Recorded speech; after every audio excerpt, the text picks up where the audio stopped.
तहसील परिसर में बाढ़ पीड़ितों की समस्याओं को लेकर भाकपा माले ने घेराव करते हुए किया धरना प्रदर्शन। जनपद पीलीभीत के पूरनपुर तहसील क्षेत्र के गांव राहुल नगर में मांगों को लेकर पिछले 40 दिनों से धरना प्रदर्शन व भूख हड़ताल चल रही है। सरकार व प्रशासन के द्वारा मामले को गंभीरता से नहीं लिया जा रहा है। बाढ़ पीड़ितों ने समस्याओं का समाधान न होने पर तहसील मुख्यालय का घेराव करते हुए धरना प्रदर्शन करने की चेतावनी दी थी।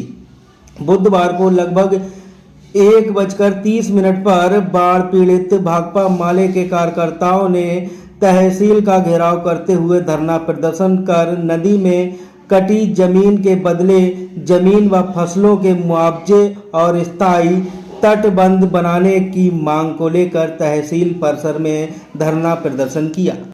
आज यहाँ हम लोग तहसील में धरना प्रदर्शन कर रहे हैं। हमारी मांग है कि धनारा घाट से लेके खिरकिया बरगदिया तक नदी के किनारे ठोकर और बांध का निर्माण किया जाए ताकि हजारों एकड़ कृषि भूमि और लाखों आबादी की सुरक्षा हो सके। हमारी मांग है जो कटी हुई भूमि है उस भूमि के बदले में भूमि दिया जाए। हम मांग लेके आए हैं कि जो फसलें नष्ट हुई हैं उन नष्ट फसलों का मुआवजा दिया जाए। लेकिन हमने पहले से ही चेतावनी दिया था यहाँ के तहसील प्रशासन को, एसडीएम को, कि हम आज प्रदर्शन करेंगे।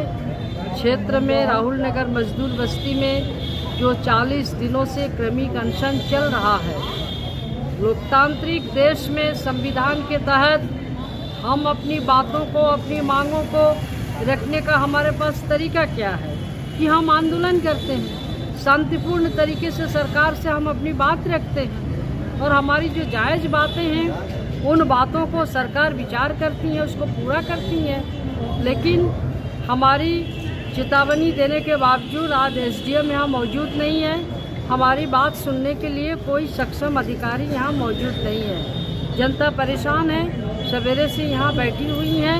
तो मैं इस बारे में कहना चाहती हूँ कि ये एक साजिश के तहत हमारे क्षेत्र को उजाड़ा जा रहा है। ये जो हरित क्रांति की प्रयोग स्थली है ट्रांस शारदा क्षेत्र, इसे कोलोनाइजेशन और पुनर्वासन स्कीम के तहत तत्कालीन सरकारों ने बसाया था।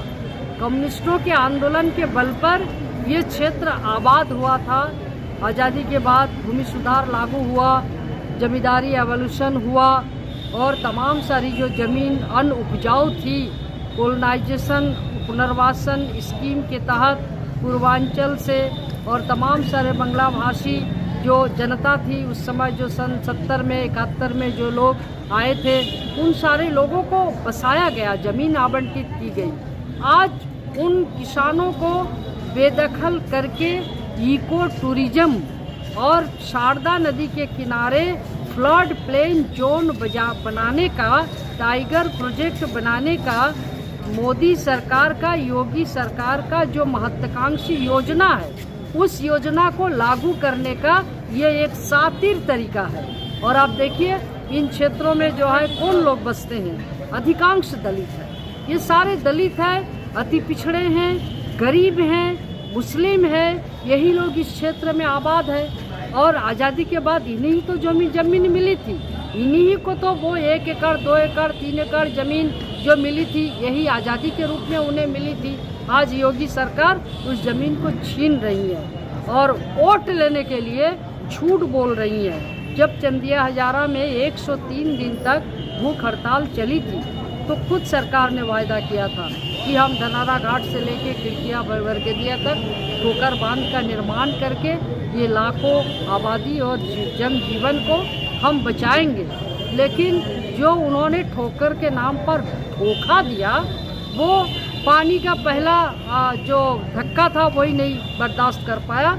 और आप जा कर के देखिए कि सारी ज़मीन जो है वो नदी में जलमग्न हो गया, ज़मीन कट गई और फसलें नष्ट हो गई। तो हम सरकार से यह बात कहने आए हैं कि धोखा देना बंद करें, जनजीवन की रक्षा करें और कटी हुई ज़मीन के बदले ज़मीन, और हमारे नष्ट फसलों का मुआवजा और धनारा घाट से लेके खिड़किया बरगदिया तक स्थायी ठोकर बांध का निर्माण तत्काल करें, ताकि इस बार बाढ़ आने से पहले हमारे क्षेत्र की बचाव हो।